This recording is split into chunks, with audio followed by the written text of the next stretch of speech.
She reached for a napkin. It slipped. No, it didn't. I turned away from her and toward the stairs.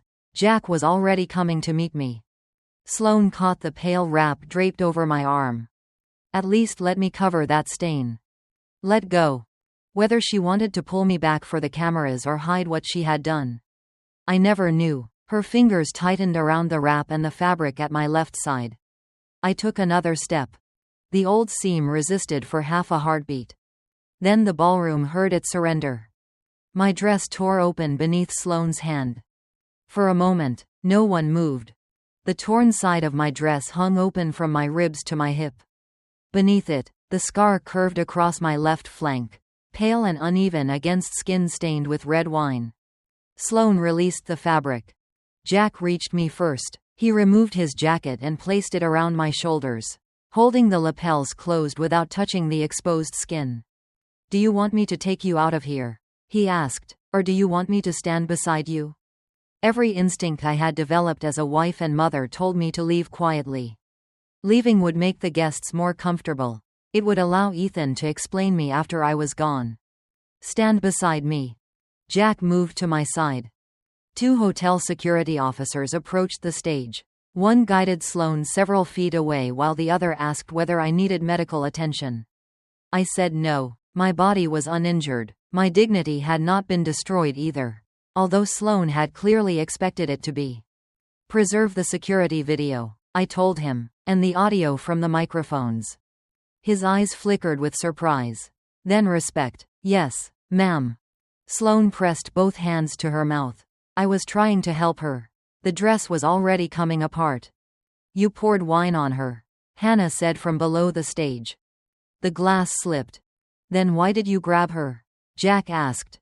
Charles stood frozen near the lectern.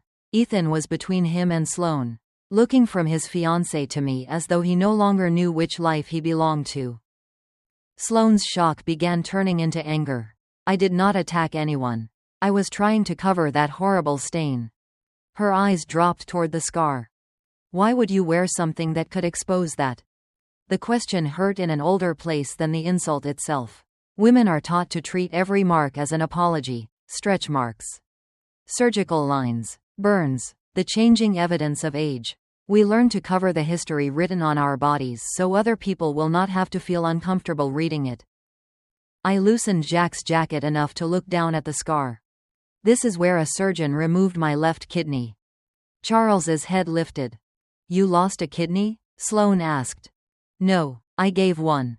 The room changed. I could feel it in the sudden absence of whispers. Charles stepped closer, but stopped several feet away. "When?" I looked at him. "May of 1994. His face emptied of color. "Where?" "St. Anne's Medical Center." Someone near the front whispered his name. I remembered his speech. The same year. The same hospital. An anonymous woman who had come forward when infections were closing the door on his future. Charles gripped the edge of the lectern. "Were you part of their anonymous living donor program?" "Yes." His reaction made the coincidence feel heavier. But I still resisted the conclusion. A surgical scar could identify a procedure, not a recipient, and memory was not the same as evidence. Whatever Charles believed, neither of us had the right to turn suspicion into fact for an audience hungry for spectacle. "Why did you volunteer?" I did not answer immediately. That belonged to a younger version of me. A woman with a 2-year-old son and a fear she rarely admitted aloud. All I said was, "They told me the recipient was a father with young children." Charles closed his eyes. When he opened them, they were wet. The transplant coordinator gave me a note after the surgery. She said the donor had written it. I knew the words before he spoke them. For 32 years, I had wondered whether the paper had reached its destination or disappeared into a hospital file. Charles swallowed. "Use the years well," he began. "Your children are waiting for you." I finished. Sloane made a broken sound behind him. Charles did not rush forward or claim certainty that medicine could not yet provide. He looked at my scar, then at my face, as if trying to hold 2 separate lives inside the same understanding. "I think you may be the woman who saved me," he said. "Thinking isn't proof," I replied. The hospital records would have to confirm it, and they cannot release mine without my consent. Then give your consent, Sloane said. Her voice was desperate now. Please. I turned toward her. You don't get to demand another part of me. Security moved between us again. Charles asked whether I would allow the transplant center to compare the records privately. After a moment, I said I would consider signing a release. Not for publicity, not for the foundation, and not because anyone in that room was owed my medical history. I would do it because truth should not need to hide after being dragged into the light. Charles looked at his daughter. If Grace was my donor, he said, then without the woman you just humiliated, you might have grown up without a father. Charles's words seemed to divide the ballroom into a before and an after. Yet while everyone stared at the scar beneath Jack's jacket, I was no longer standing under chandeliers. I was 29 again, sitting at our kitchen table with a newspaper folded beside Ethan's cereal bowl. The notice had not named the patient. It described a 34-year-old father of two whose kidneys were failing, whose dialysis access had become infected, and whose relatives were medically unsuitable to donate. St. Anne's was seeking volunteers willing to be evaluated through an anonymous living donor program. My father had died when I was 8. I remembered adults lowering their voices around me, as though grief could not hear a whisper. More than his funeral, I remembered the absences afterward. No shoes beside the door. No cough from the hallway. No one lifting me high enough to reach apples from the backyard tree. The notice stayed on our counter for 4 days. I had Ethan to consider. He was 2, with round cheeks and a habit of sleeping with one hand wrapped around my finger. The idea of volunteering frightened me because I understood that people did not enter operating rooms without risk. When I finally showed Jack the notice, he read it twice. You want to call them? He said. I want to ask questions. Grace, you never ask questions unless you already care about the answers. He was afraid, so was I, but fear did not make the decision for either of us. The process lasted 6 weeks.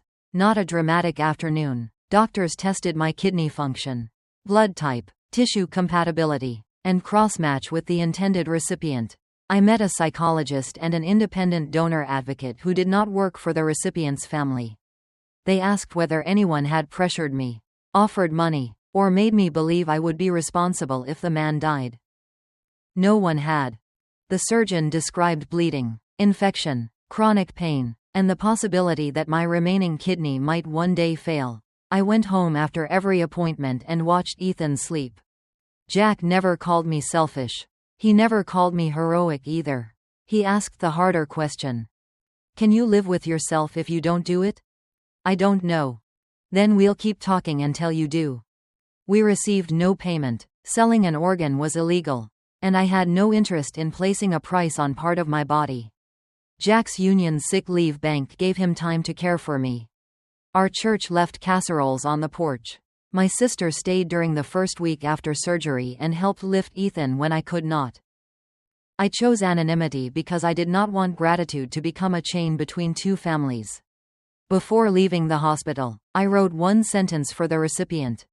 Use the years well. Your children are waiting for you. Then life continued. I recovered. Hannah was born 2 years later after careful medical monitoring. The scar faded. The children grew. And the stranger remained a stranger. Until now. The ballroom returned around me in fragments. Sloane crying. Charles gripping the lectern. Ethan staring at the floor.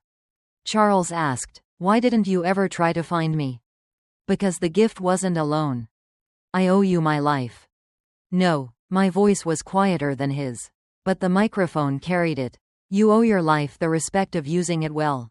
That isn't something you can pay to me. He looked toward the rendering of Whitmore Landing, and I saw the first crack in his certainty. There must be something I can do.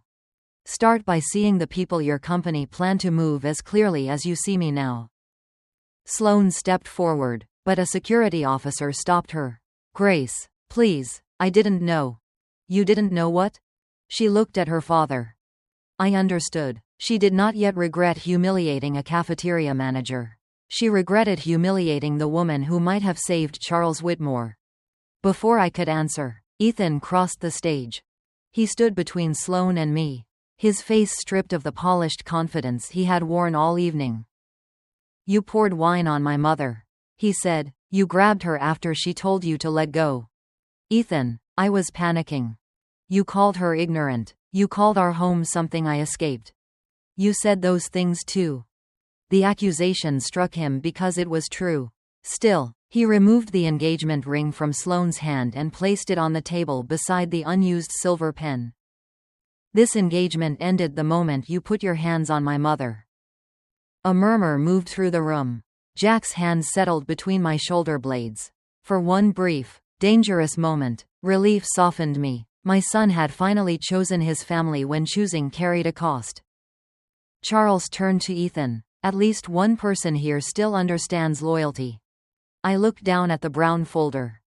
Ethan had done one decent thing in public. I could not let it erase what he had done in private. I stepped back toward the microphone. "There is another truth this room needs to hear." Ethan saw the folder in my hands, and whatever pride had lifted his face disappeared. "Mom," he said, "not here. You said that about the first lie too." Charles frowned. "What other truth?" I opened the folder and removed the owner consent form. Hannah came to the foot of the stage with her copy, ready if anyone tried to take mine. The signature filed under my name was copied from an insurance document. I said, "The consultant responsible for obtaining neighborhood support was Blue Oak Community Strategies. Its sole owner is Ethan Holloway." Sloane stopped crying. Charles looked at Ethan. "You told our acquisition team your parents had agreed." "They were going to," Ethan said. "No," I replied. "You decided we would." I showed the audience the two signatures. Hannah explained only what she could document. Both images contained the same accidental pen mark. And the city's filing listed Ethan's company as financially interested in obtaining sufficient owner participation. Ethan reached toward the pages but let his hand fall. "I was going to tell you after the approval," he said. "After my answer no longer mattered. After you saw what the property was worth." "Did you copy my signature?" He looked toward Jack. My husband said nothing. There was no place for Ethan to hide inside his father's silence. "Yes," he said. The word was almost inaudible, but the microphone carried that too. Ethan began talking quickly. He said the sale would have paid off our mortgage, covered retirement, and protected us from Jack's future medical expenses. He insisted he had meant to help. "Then why did helping us require a lie?" I asked. His answer came apart slowly. At college, he had learned to measure himself against classmates whose parents owned companies and vacation homes. Once, Jack had driven through freezing rain to bring him a forgotten portfolio while still wearing his factory uniform. When Ethan's roommates asked who Jack was, Ethan said he was a delivery man. Jack's face did not change. That made it worse. "I hated feeling poor," Ethan said. "I hated being the person everyone knew didn't belong." I remembered the compliment he gave me at graduation. "You look like you belong here." "Mom." It had never been about my dress. "I understand shame," I told him, "but understanding the wound does not excuse what you chose to do with it." Charles demanded to know who approved Ethan's arrangement. A project executive reminded him that Blue Oak had been hired under the community outreach program Charles himself created. Charles had not ordered anyone to forge signatures, but consultants earned more when they delivered owner participation. And internal reports showed elderly residents had complained about repeated calls, surprise visits, and warnings that holdouts would be left beside a construction zone. "I didn't authorize intimidation," Charles said. "Did you ask how the results were being achieved?" I replied. He had no answer. The silence that followed was different from the silence after Sloane tore my dress. That one had been shock. This was recognition. People who wrote checks to charity were being asked whether generosity still counted when their profits depended on not seeing the harm. I looked at the transplant assistance banner behind him. "You spent 32 years trying to repay one stranger. How many other strangers was your company prepared to push aside without learning their names?" The question left him smaller than anger would have. Sloane pulled away from security. "Grace, I'm sorry. If I'd known who you were. That is the problem. She stopped. You are sorry because the scar became useful to you. You should be sorry for what you did to the woman carrying it. I am. Maybe one day you will be. Tonight, you're frightened. The hotel security director asked whether I wanted police called. I looked at Sloane, then at Ethan. One had put her hands on me. The other had put my name on a legal document. Both expected family, money, or embarrassment to keep the matter private. Yes, I said, I want to make a report. Ethan stared at me. Against Sloane? About everything that happened tonight. Hannah told Charles that Naomi Brooks would challenge the rezoning application Monday morning and request preservation of all records connected to Blue Oak. Charles ordered the project announcement suspended pending an independent review. It was not a victory. He could pause a presentation. But he could not erase filed documents or decide alone whether crimes had occurred. Police officers arrived while guests were still leaving. Sloane was escorted to a private room to give her statement. Investigators asked Ethan to remain available and requested his identification. I signed my statement wearing Jack's jacket over the torn dress. Jack stayed beside me without speaking for me. Hannah stood on my other side, holding the spare folder. For once, nobody in my family asked me to soften the truth again. When I finished, Ethan stood near the empty dance floor. He looked younger than 34. Almost like the boy who once waited outside the principal's office knowing I would come. Every part of me wanted to cross the room, touch his face, and tell him his mother would fix this. I loved him enough not to. By Sunday morning, a video of the gala had traveled farther than I ever had. Strangers replayed the wine, the tearing fabric, and Charles finishing the sentence from my note. Some called me a hero. Others called me a vindictive mother who had destroyed her son's future on stage. Both versions flattened me into something easier to judge. Reporters waited outside the school and called our house until Jack unplugged the landline. I kept working because 600 children still needed breakfast, and oatmeal did not care whether its cook had become a headline. Routine gave fear somewhere ordinary to stand for a while. I was still the woman who burned the first batch of cafeteria biscuits when she had not slept. I still had a torn dress soaking in cold water and a son whose number I could not bring myself to block. On Monday, Naomi Brooks met us at the legal aid office. She warned me that public outrage was not legal evidence, even when the public happened to be right. The video supports your report against Sloane, she said. The matching signatures support an investigation. Neither automatically stops a development. Naomi filed an emergency request challenging the validity of the owner consent and asking the court to preserve the existing property conditions while the disputed filing was investigated. A judge granted a temporary restraining order preventing Whitmore development from relying on my consent or beginning site work. The order bought time. It did not save Maple Run. A survey Naomi obtained also showed that the development documents had failed to address the small cemetery properly. That required additional review under state and local rules.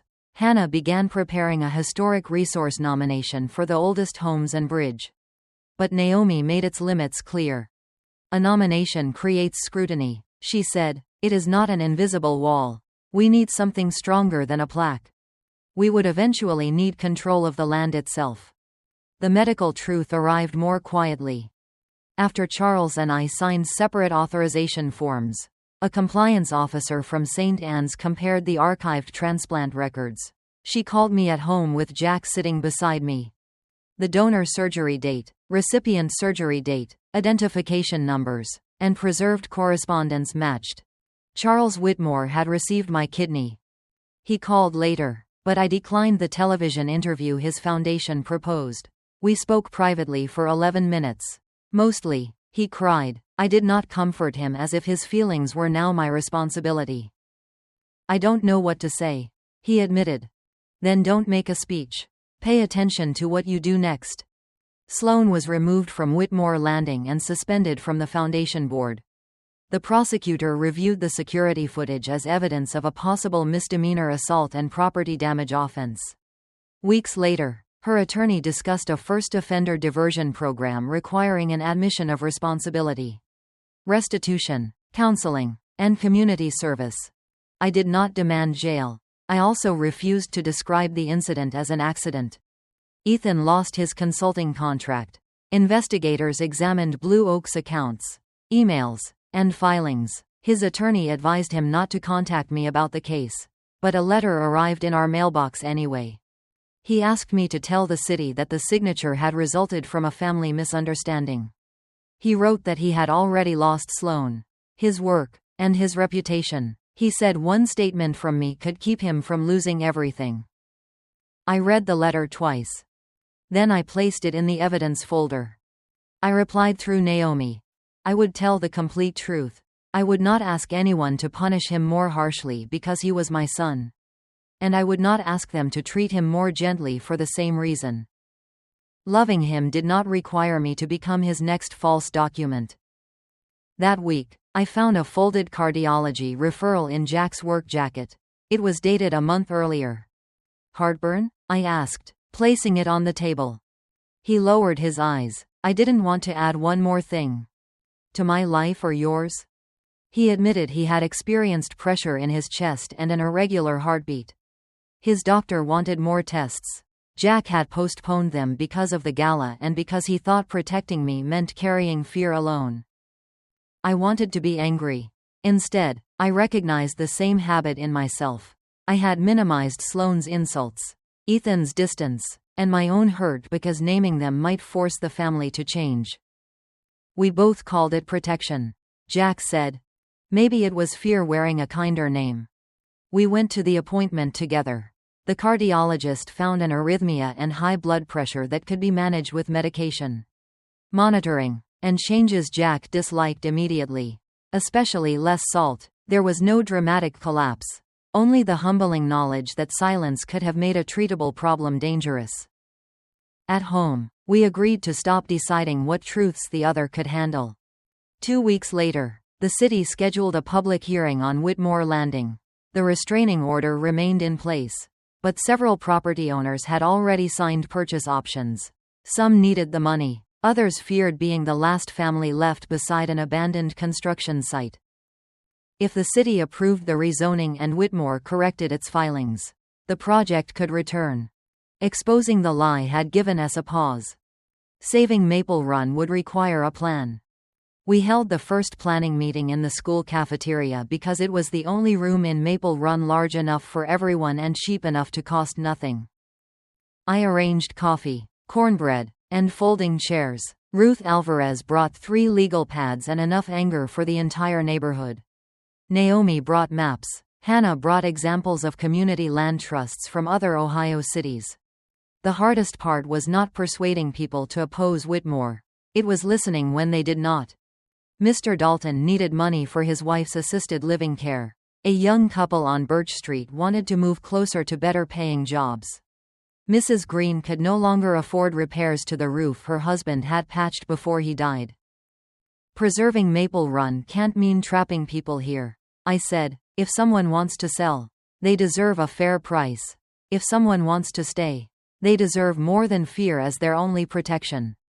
That became the foundation of our proposal.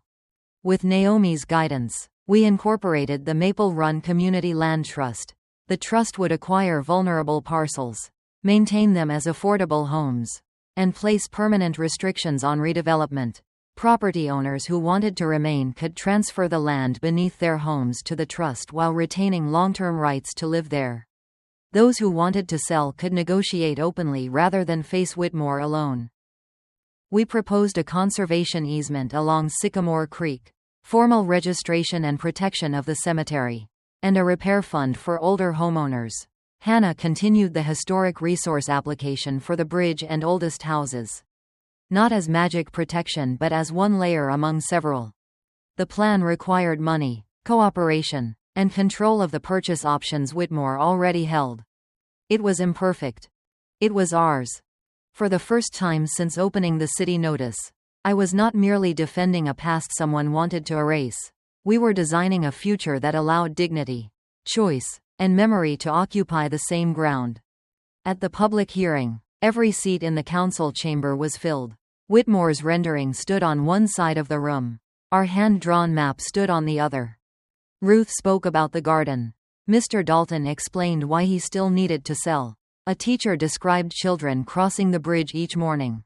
No one pretended Maple Run was a museum where poor people should remain frozen for someone else's nostalgia. When my name was called, I carried no folder. For months, I told the commission, "This neighborhood has been described as underutilized." That word sounds reasonable until you ask what it means. Our creek is used by children. Our garden is used by families. Our cemetery is used to remember people who built this city but never had buildings named after them. I looked toward the Whitmore representatives. Land is easiest to call empty when you have trained yourself not to see the lives upon it. Charles rose before his attorney could stop him. He announced that Whitmore Development was withdrawing its rezoning request. An independent review, he said, had confirmed that the company's incentive system rewarded signed participation without adequately examining how consent was obtained. He did not claim ignorance as innocence. Under a proposed settlement, Whitmore would transfer its existing purchase options to the land trust at documented cost, contribute to correcting the cemetery and environmental filings, and release residents from agreements obtained through misleading pressure. Sellers who still wanted to proceed could do so through independent appraisals. The agreement remained subject to court approval and review by the affected owners. Charles could not rescue Maple Run with a sentence, but his testimony removed the company's immediate threat and gave our trust a path to secure the land. The commission accepted the project's withdrawal. Our historic and conservation applications would continue through their separate processes. There was no single ceremonial vote that protected everything forever. There were documents, easements, deed restrictions, fundraising deadlines, and years of work ahead. For once, that kind of work did not frighten me. Outside the chamber, Charles offered to fund a gate bearing my name at the entrance to the garden. "No," I said. "It would honor what you did. This place is not a monument to your guilt." He absorbed the words without defending himself. "If you truly want to help," I continued, "support living donors who lose wages during recovery. Help transplant families pay for lodging and childcare. Do it without my name and without putting your face on a brochure." "I can do that." "Then do it because it is right, not because you think it settles a debt." Jack joined me on the courthouse steps. His new medication made him tired, but he had kept every appointment. Hannah and Ruth were already discussing grant deadlines. Across the lobby, Ethan stood alone. He had not asked to address the commission or sit with our family. In his arms was a box containing copies of the purchase agreements, contact records, and internal instructions Blue Oak had used while pressuring Maple Run residents. He set the box beside Naomi. Then he stepped back, asking for neither forgiveness nor applause. The box Ethan delivered did not erase his crime, but it helped investigators understand how it had happened. His records showed which residents had been misled, which signatures required review, and which employees had been rewarded for creating pressure. Several owners were released from agreements they had signed after being told their neighbors had already sold. Ethan cooperated before he knew what sentence he would receive. 5 months after the gala, he entered a guilty plea to charges arising from the forged consent and false filing. Because he had no prior record, returned his consulting fees, helped correct the affected documents, and accepted responsibility, the court imposed probation, restitution, community service, and restrictions on future work involving public development applications. The consequences were serious without pretending prison was the only form of accountability. Accountability, I learned, was not the satisfaction of watching someone suffer. It was the slower demand that he name what he had done, repair what could be repaired, and live without pretending consequences were cruelty. That distinction mattered to me deeply. I attended the hearing but did not sit beside him. When the judge asked whether I wished to speak, I said only that I wanted the record to reflect the truth and the sentence to leave room for Ethan to become more honest than the man who had committed the offense. Afterward, I did not invite him home. He completed part of his community service with the land trust, always under someone else's supervision.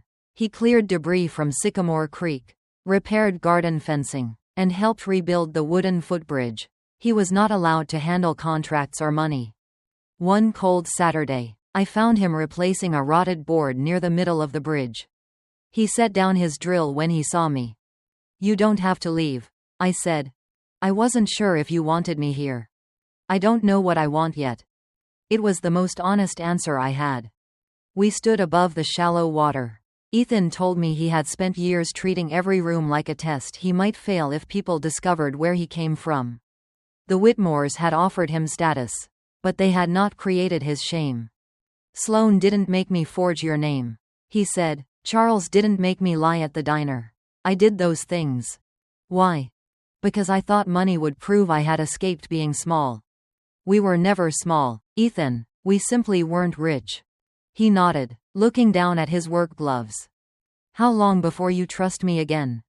"I can't give you a date." "Then what am I supposed to do?" "Tell the truth when nobody rewards you. Keep promises too small to impress anyone. Trust doesn't return in one grand gesture. It comes back by teaspoons." He did not ask whether I forgave him. I was grateful, because I was not ready to answer. Sloane's second apology arrived that spring. The first had been written by attorneys and referred repeatedly to stress, confusion, and unintended harm. The new letter contained none of those phrases. She wrote that she had looked at my job, my dress, and my neighborhood and decided I mattered less. She admitted pouring the wine deliberately and grabbing me because she cared more about controlling the room than respecting my refusal. She did not mention my kidney until the final paragraph, where she acknowledged that her cruelty would have been equally wrong if I had never helped Charles. Her diversion agreement required restitution, counseling, and community service. She had resigned from the foundation rather than return after her suspension. I sent one reply. "An apology can be a beginning.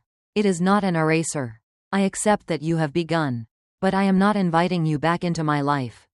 Charles also changed more slowly than the newspapers suggested. He stepped away from daily control of Whitmore development while an independent committee reviewed its acquisition practices. The company eliminated bonuses tied solely to signed owner participation and created a complaint process outside the project chain of command. I did not call that redemption. I called it overdue work. Jack kept his cardiology appointments, took his medication, and complained theatrically about unsalted soup. More importantly, he told me when he was frightened. I learned to do the same. One evening, I took the green dress from its box. The wine stain had faded, but the torn side remained jagged. I matched the fabric as closely as I could, then repaired the seam with deliberate stitches that were stronger, though still visible. I did not want the dress restored to what it had been. Neither was I. The following week, Ruth handed me an invitation to the official opening of the Maple Run Community Land Trust. "They're asking you to speak," she said. I looked at the repaired green dress hanging beside the window. "Then I know what I'm wearing." 1 year after the gala, Maple Run held its celebration beside Sycamore Creek. There were no chandeliers. We had folding chairs borrowed from 3 churches, paper lanterns strung between cottonwoods, and tables crowded with cornbread, baked beans, pies, and Ruth's aggressively strong coffee. Children ran across the repaired bridge while their parents pretended not to worry. The land trust had acquired 6 key parcels and secured long-term protections for the garden, cemetery, and creek corridor. Other purchases would take years. The repair fund had already replaced Mrs. Green's roof, and Mr. Dalton had sold his house at an independently appraised price that helped pay for his wife's care. Preservation had not required everyone to make the same choice. It had required everyone's choice to matter. I wore the green dress. Before leaving home, I had stood before the same mirror where Jack zipped it for the gala. The woman reflected there no longer needed the dress to prove she belonged. She wore it because it belonged to her, along with every memory sewn into its fabric. The new seam showed if someone looked closely. I could have hidden it beneath Sloane's cashmere wrap, which the hotel had returned with my belongings. Instead, I left the wrap at home. Jack stood beside the small platform, one hand resting over the pocket where he kept his medication. Hannah adjusted the microphone. Neither of them asked what I planned to say. Charles sat in the fourth row without a reserved sign. His contribution to the Living Donor Support Program had been made privately. And the garden gate carried only the words Maple Run Common Ground. Ethan had arrived before sunrise to set out chairs and help children plant young sycamores. When the photographer gathered the founding families, he stepped away without being asked. He understood that doing useful work did not entitle him to the center of every picture. Ruth introduced me as our cafeteria manager, neighbor, donor, and occasional troublemaker. I preferred the last title. A year ago, I began. Someone tore this dress and exposed a scar I had spent most of my life treating as private. The crowd became quiet. People later called that scar proof that I was a good person. Scars do not prove goodness. They prove only that a body has carried something difficult and continued. I looked toward the garden and the cemetery beyond it. This land has scars too. Neglect, broken promises, roofs that leaked because families could not afford repairs. Loving Maple Run did not mean pretending it was perfect. It meant believing its problems should be solved with the people who lived here, not by removing them from the picture. I told them charity mattered, but charity without justice could become another way for powerful people to choose who deserved help. I told them money was neither sin nor salvation. What mattered was whether power listened when someone said no. Finally, I spoke about silence. I once believed love meant giving quietly and asking for nothing. Sometimes that is generosity. Sometimes it is fear. Kindness is not permission, and silence is not consent. There was applause, but it did not feel like the ballroom. No one was applauding a shocking reveal. They were celebrating work they had done together. Some wounds heal by closing. Others heal by teaching us where to remain open and where to build a door. I spent the year learning that a boundary was not a wall against love. It was the doorway through which honest love entered. Afterward, Charles thanked me and left without requesting a photograph. Hannah took Jack to inspect the new donor plaque, which honored no individual names. I walked down to the creek. Ethan was collecting paper cups near the bridge. He tied the trash bag, then stopped several feet away. Would it be all right if I sat with you? I considered the question. A year earlier, he would have assumed the answer or tried to purchase it with an apology. You can sit, I said, but I'm not ready to pretend nothing happened. I know. He sat on the bank, leaving space between us. Jack joined us a few minutes later and lowered himself carefully onto the grass. None of us forced conversation. Water moved beneath the repaired bridge, carrying leaves around stones instead of pretending the stones were not there. All my life, I had believed love meant giving away whatever others needed. At 61, beside a creek no one had managed to buy, I understood that love could also mean keeping something, my name, my boundaries, my voice, and still leaving room for someone honest enough to find the way home. The sound of my dress tearing was not loud. It was no more than a rip, the kind I had heard 100 times while mending cafeteria aprons at my kitchen table. But in the Whitmore ballroom, beneath 3 chandeliers and the gaze of nearly 300 guests, it traveled farther than a scream. Red wine ran from my collarbone to my waist.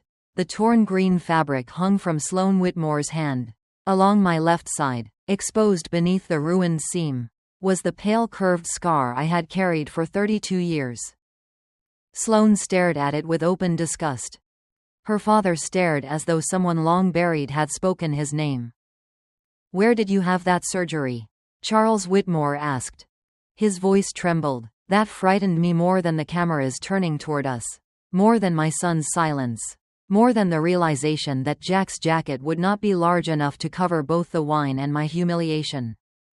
I looked at Charles, then at the woman who was supposed to marry my son.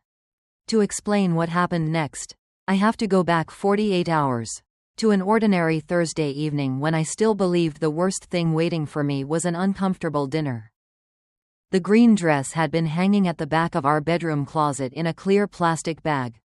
I had not worn it since Ethan's college graduation 12 years earlier.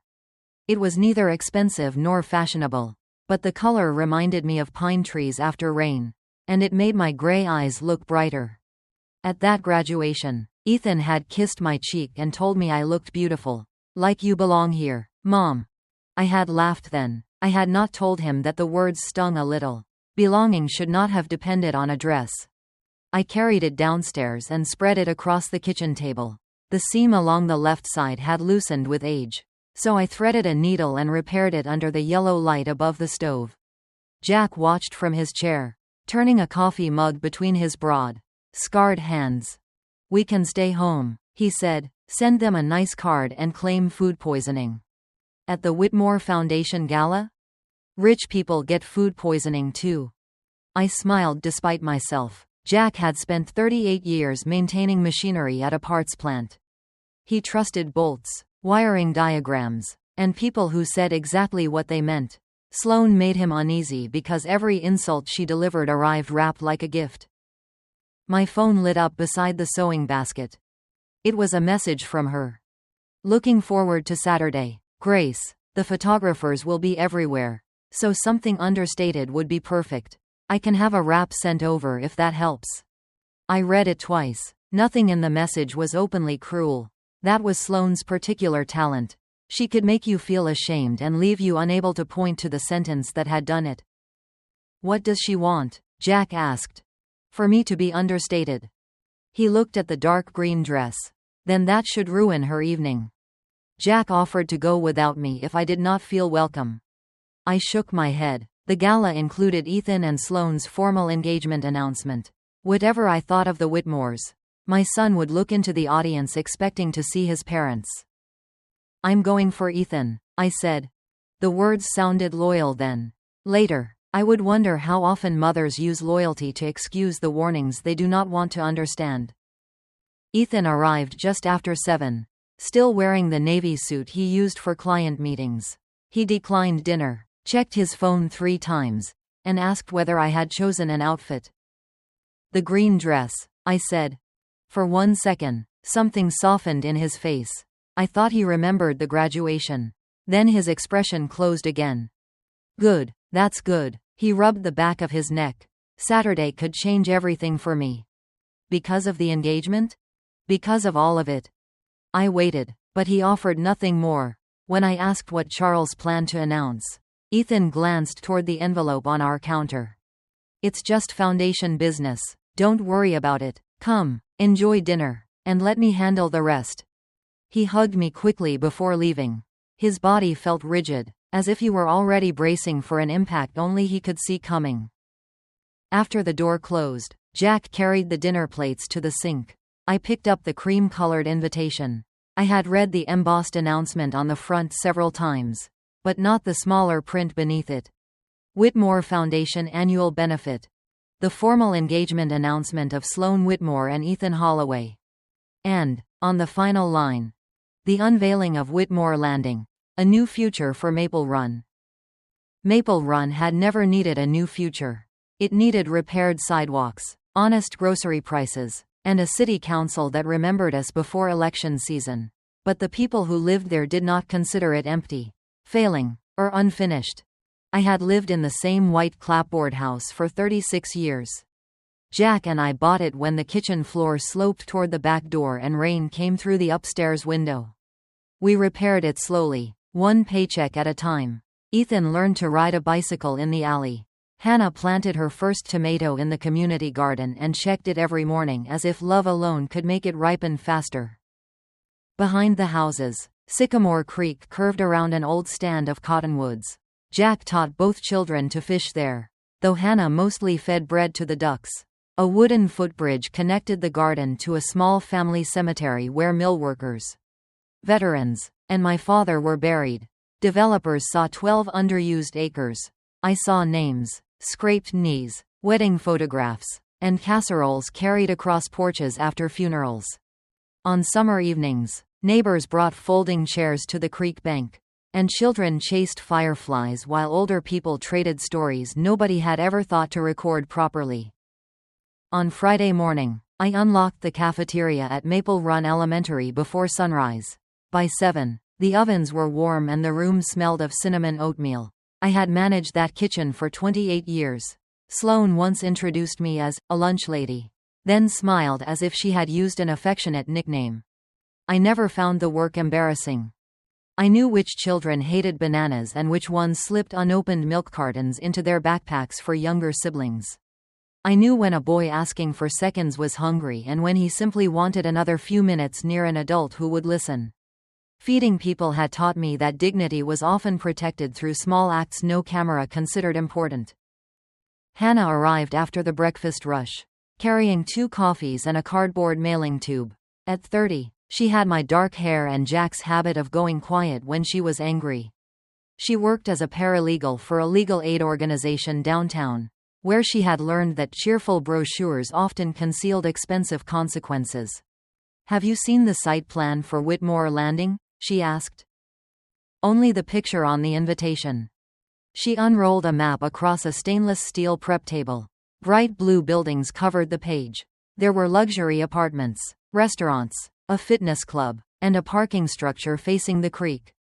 Our house was gone. So was the garden. The old cemetery was represented by a blank patch of landscaped green.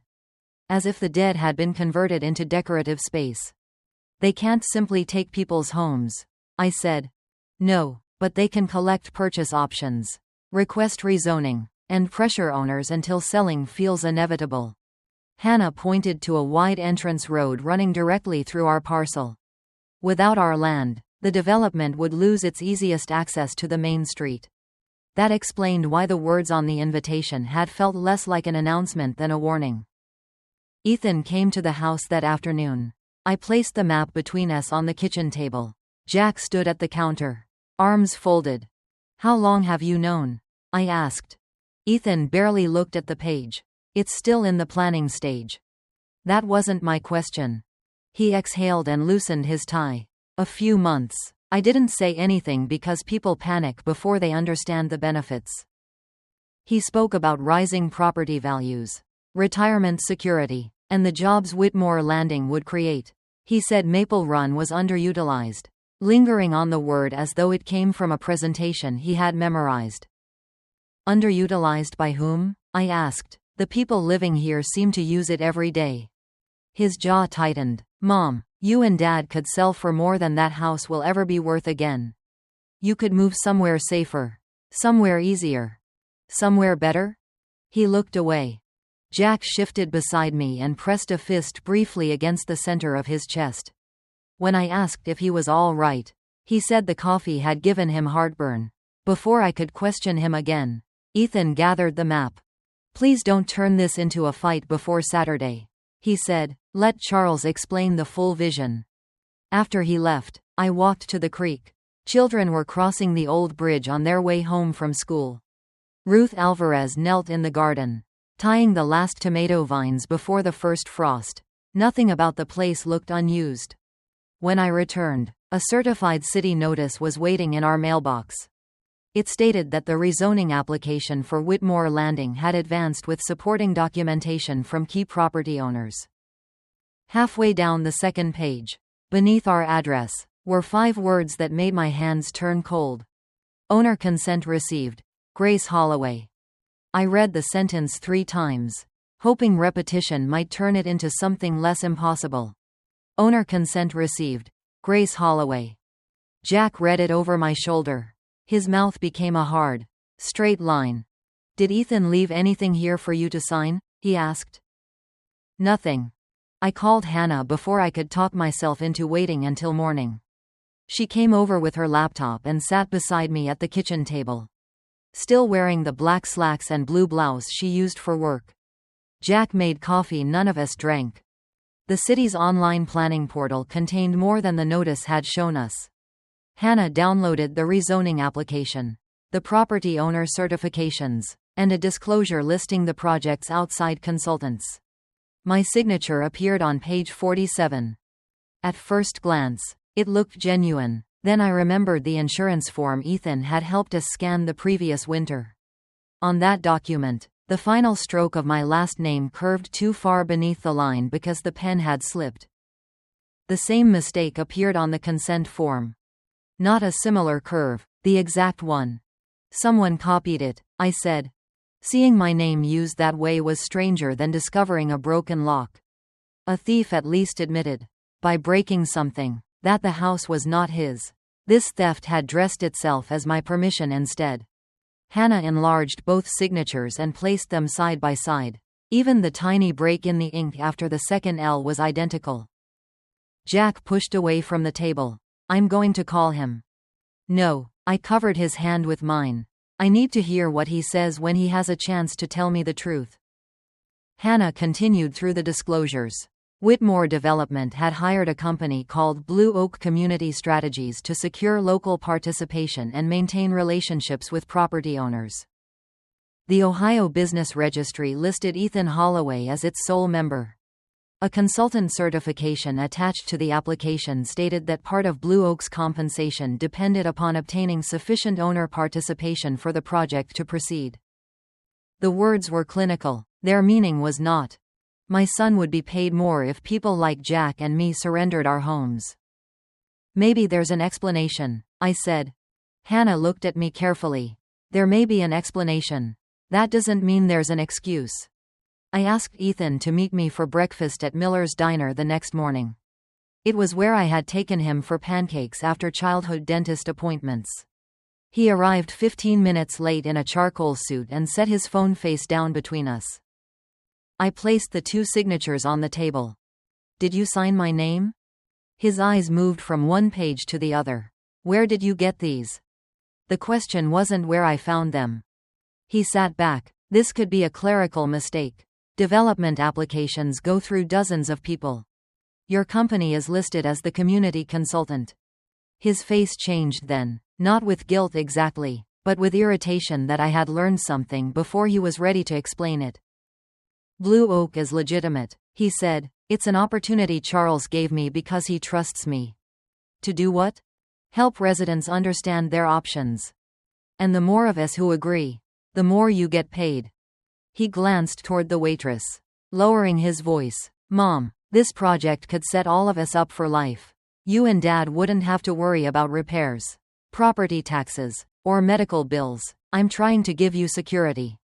By telling strangers I agreed to something you never asked me about? I told you, the signature may be an administrative error. I leaned closer. I will ask once more. Did you put my name on that paper? He held my gaze for 2 seconds, then reached for his coffee. No. The lie hurt less like a knife than a door closing softly between us. I gathered the pages. Ethan touched my wrist. Please don't create a scene at the gala. Let Charles present the plan. Once you see the numbers, you'll understand. If the numbers were enough, you wouldn't need my forged consent. I left him with both pancakes untouched. At home, Hannah offered to contact her supervising attorney immediately. I agreed. I was not foolish enough to believe a microphone could replace legal counsel. But Saturday's event would place the Whitmore board, city donors, project investors, and the press in one room. Before anyone corrected the official record behind closed doors, I wanted to hear how they planned to use my name in public. I printed 2 complete copies of the filings. One went into Hannah's bag. The other went into a plain brown folder I intended to carry beneath my coat. That evening, I opened the Gala program online. Below Charles Whitmore's keynote address was a short ceremonial presentation. Its title was Community Partnership. The featured speaker was Grace Holloway. By Saturday evening, the green dress no longer felt like clothing. It felt like a decision. Jack zipped it for me, careful around the repaired seam. In the mirror, I saw a 61-year-old woman with silver beginning at her temples and hands roughened by years of hot pans, detergent, and winter air. I did not look wealthy. I did not look ashamed either. The Whitmore Foundation held its annual benefit in the ballroom of a downtown hotel. A line of black cars curved beneath the entrance canopy. Inside, photographers worked beside a wall printed with the foundation's name, while servers carried champagne through clusters of donors, executives, and local officials. Nearly 300 guests made sense now. This was not an engagement party. Ethan and Sloane's announcement was only one carefully polished piece of a much larger event. At the registration table, a volunteer searched for our names and handed Jack and me place cards for table 23. Hannah, who had come separately, was seated with legal aid representatives near the back. Sloane appeared before we reached the ballroom. Her ivory gown was simple in the way only very expensive things could be. "Grace, you made it." She kissed the air near my cheek. Her gaze traveled down my dress and paused at my shoes. "That color is certainly memorable. It has good memories attached to it." "Of course." She lifted a pale cashmere wrap from an assistant's arm. "I brought this for you. The ballroom lighting can be unforgiving in photographs." "So can people," Jack said. I touched his sleeve before he could continue. "Thank you, Sloane, but I'm comfortable as I am." Her smile remained in place, though nothing warm survived behind it. During the family photographs, Sloane positioned Jack and me at the end of the group. She asked the photographer for one wide shot, then moved quickly to combinations featuring Charles, several trustees, and Ethan. When she introduced me to a donor, she described me as the authentic heart of Maple Run. I had spent enough years serving children to recognize when an adult was using a compliment as a leash. Ethan circulated through the room as if he had been born there.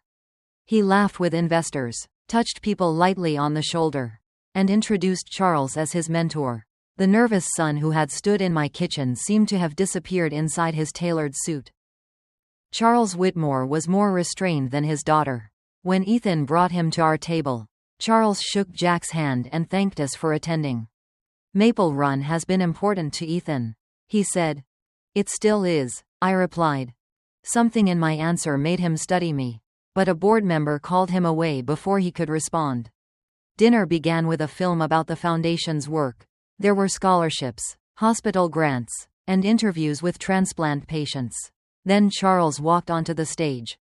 He spoke without notes. In 1994, he explained, kidney failure had placed him on dialysis while his children were still small. Repeated infections had narrowed his chances until an anonymous living donor came forward through St. Anne's Medical Center. My fork stopped halfway to my mouth. The year matched. The hospital matched. So did the description of the anonymous program. I pressed my thumb against the edge of my napkin. Coincidences happened. St. Anne's had performed other transplants that year. I had spent 32 years believing anonymity protected both giver and receiver from living beneath the weight of obligation. I would not break that boundary because of a speech at a hotel. Charles said the stranger's gift had inspired the foundation's Transplant Assistance Fund.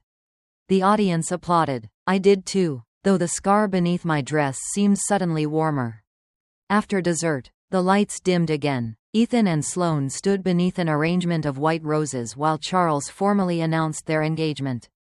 Jack squeezed my hand when Ethan looked toward us. For a moment, he was simply our son, smiling because the woman beside him had said yes. Then the screen behind them changed.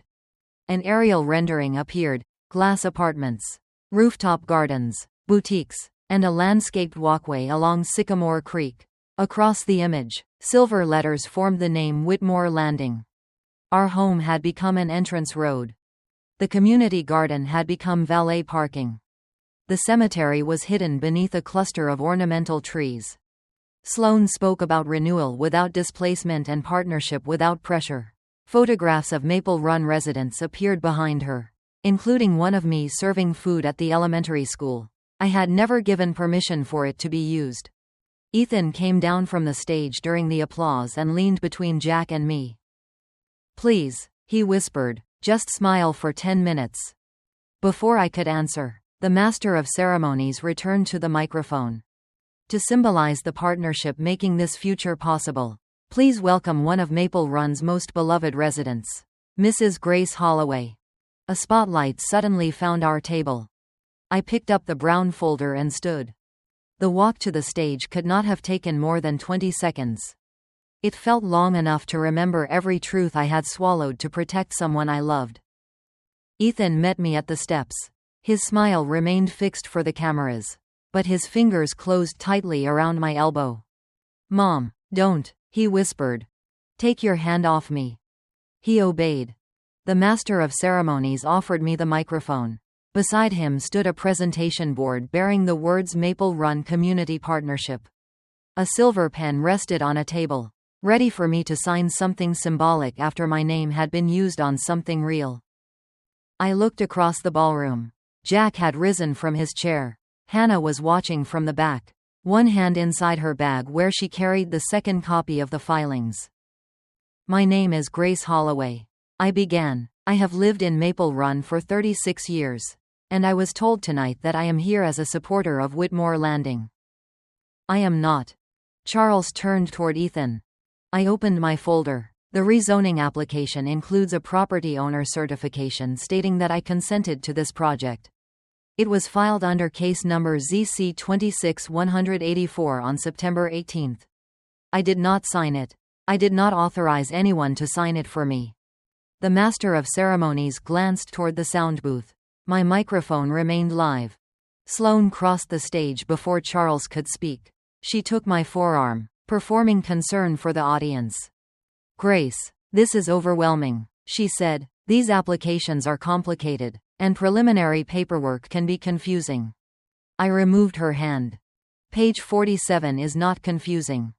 A few people laughed before realizing I was not joking. My signature was copied from an insurance form. I continued. "The same accidental mark appears on both documents.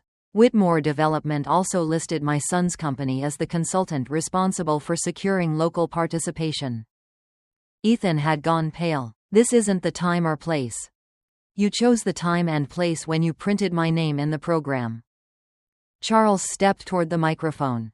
"Mrs. Holloway, I was informed that the necessary owners had agreed in principle. If a document was submitted improperly, we will investigate it. Then begin by stopping tonight's presentation." Applause rose from somewhere near Hannah's table. It was scattered at first, then answered by several people from Maple Run. The investors remained still. Sloane's expression tightened. "There is no reason to derail years of work over what may be a filing mistake. A mistake is spelling my name wrong. Using it without permission is a choice." Ethan leaned close enough that only I should have heard him. Unfortunately for him, the microphone caught it. "Please just smile for the picture. We can fix this tomorrow." "You had months to fix it." The room reacted with a low murmur. Phones lifted. Sloane looked from the guests to the cameras and seemed to calculate how much control she had already lost. She reached for the microphone. "Ladies and gentlemen, Grace has always been deeply attached to Maple Run. Change can be emotional, especially when someone doesn't understand the financial opportunities involved." There it was. Age without saying old. Class without saying poor. Contempt disguised as patience. "I understand enough to know my home is not yours to promise," I said. Sloane's smile finally disappeared. "Do you know how hard Ethan has worked to get away from that place?" The sentence traveled through the ballroom speakers. Ethan flinched as though she had struck him. Jack started toward the stage. I raised one hand, asking him to wait. "That place raised the man you say you love. That place has kept him ashamed of where he came from." Ethan said her name in warning. Sloane ignored him. "We gave him an opportunity. We gave your entire neighborhood one. But you people mistake being noticed for being respected. And then you complain when progress doesn't ask your permission." "Progress did ask my permission," I said, lifting the document. "Someone simply decided my answer did not matter." A server had left a tray at the edge of the stage. Sloane seized a glass of red wine. For one absurd second, I thought she intended to drink it. Instead, she stepped close and tipped it against my chest. Cold liquid struck my skin and spread across the green fabric. Gasps rose around us. Charles said, "Sloane, what the hell are you doing?"